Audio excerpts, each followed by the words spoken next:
नमस्कार दोस्तों, मैं देवेश रावत आपका हार्दिक स्वागत करता हूं। आज मैं आपसे एक बहुत महत्वपूर्ण विषय पर बात करना चाहूंगा। आवश्यकता और इच्छा। सामान्यतः हमारे जीवन की तीन मूलभूत आवश्यकताएं: रोटी, कपड़ा और मकान। और इसके साथ हमारी कुछ इच्छाएं भी जुड़ी रहती हैं, किंतु हमें इन आवश्यकताओं और इन इच्छाओं के बीच में एक संतुलन बनाना बहुत आवश्यक है। एक उदाहरण की बात करते हैं, जैसे रोटी। तो मित्रों, सामान्यतः 3 वक्त का खाना और संपूर्ण भोजन हमें और हमारे पूरे परिवार को मिलना चाहिए और पौष्टिक भोजन मिलना चाहिए। यह हमारी बेसिक आवश्यकता है। लेकिन जब इसके साथ कुछ इच्छाएं जुड़ती हैं, हर वीकेंड पे हमें बाहर होटल में जाके खाना खाना है, हमें 5 स्टार में खाना खाना है, तो इस तरीके की कई इच्छाएं हैं जो अनंत है। दूसरी आवश्यकता है कपड़ा। एक व्यवस्थित पूरे परिवार के लिए एक व्यवस्थित कपड़ा रहे, अच्छा लाइफ स्टाइल जी सकें, और सारी की सारी ये मुख्य मूलभूत आवश्यकताएं जो हैं ये पूरी होनी चाहिए। ये बेसिक आवश्यकता है। किंतु फ्रेंड्स, जैसे देखते हैं कि इच्छाएं क्या होती हैं। अभी हमें ब्रांडेड कपड़े पहनने हैं, 10-20 हजार के शूज पहनने हैं, हमारे घर पे एक 4 व्हीलर ऑलरेडी है, लेकिन हमारी इच्छा क्या है? हमें 50 लाख की एसयूवी कार खरीदनी है, मर्सिडीज खरीदनी है। ये हमारी इच्छा है। सेम वे मकान। प्रत्येक व्यक्ति के पास अपना खुद का एक घर होना, ये एक सबसे बेसिक आवश्यकता है। तो जो एक मूलभूत आवश्यकता हमारी, इसके साथ हमारी इच्छाएं भी जुड़ी होती हैं। इच्छाओं से मतलब है, मान लीजिए 3 बच्चे हैं तो तीनों बच्चों के लिए घर चाहिए। यदि हम किसान हैं तो हमें सपोज 10 एकड़ का जमीन है हमारे पास, तो हमें 25 एकड़ जमीन चाहिए, 50 एकड़ जमीन चाहिए, 100 एकड़ की जमीन चाहिए, बेहिसाब संपत्ति चाहिए। महिलाओं के लिए मूलभूत आवश्यकता लिमिटेड है, किंतु इन्हें 100 साड़ी चाहिए, जो अनलिमिटेड है। इच्छाओं का कोई अंत नहीं है।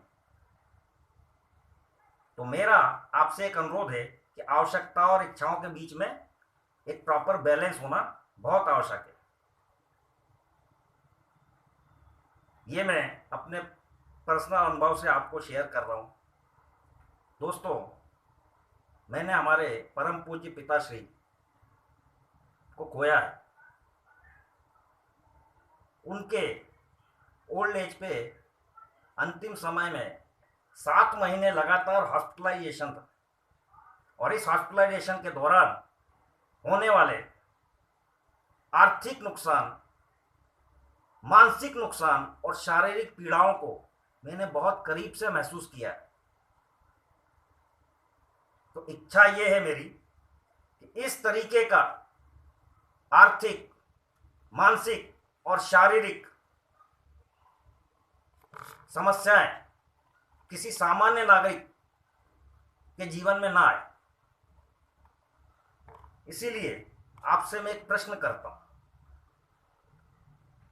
क्या हम जिंदगी में कभी, हमारी मृत्यु नहीं होगी? क्या हम अमर होकर इस धरती पे आए हैं? तो आजीवन बीमा ये आपकी आवश्यकता है या इच्छा है? आजीवन बीमा आपकी प्रायोरिटी में एक आवश्यकता है। यह आपकी इच्छाओं पर निर्भर नहीं करता है। ओल्ड एज पे, वृद्धावस्था में पति पत्नी को अभी उनके आर्थिक खर्चों के लिए एक पेंशन की जरूरत है। तो ओल्ड एज पेंशन, वृद्धावस्था पेंशन, ये हर एक पर्सन की होना ही चाहिए। तो वृद्धावस्था पेंशन ये आपकी आवश्यकता है या इच्छा है? ये आपकी अति आवश्यक रिक्वायरमेंट है। तीसरी बात, क्या हम ये गारंटी दे सकते हैं कि हमें और हमारे परिवार को जिंदगी में कभी भी कोई स्वास्थ्य समस्याओं से नहीं गुजरना पड़ेगा? तो हमारे पूरे परिवार का स्वास्थ्य बीमा होना ये हमारी एक अनिवार्य आवश्यकता है, ये हमारी इच्छा पे डिपेंड नहीं करता है। तो मेरा आपसे एक अनुरोध है कि आवश्यकता और इच्छा के बीच एक बैलेंस रखिए। और जिंदगी की 3 मूलभूत आवश्यकताएं नहीं है, रोटी, कपड़ा और मकान, इन 3 आवश्यकताओं के अतिरिक्त चौथी सबसे महत्वपूर्ण और एक आवश्यकता है आपका बीमा, आपका वृद्धावस्था पेंशन प्लस आपका स्वास्थ्य बीमा। तो मेरा एक अनुरोध है आपसे कि अपनी कुछ अनावश्यक इच्छाओं में कुछ कटौती कीजिए और अपने जीवन की चौथी मूलभूत आवश्यकता बीमा और पेंशन का प्रबंध तुरंत कीजिए। तो कृपा करके अपने निकटतम बीमा सलाहकार से तुरंत संपर्क कीजिए और इस विषय में चर्चा अवश्य कीजिए। धन्यवाद।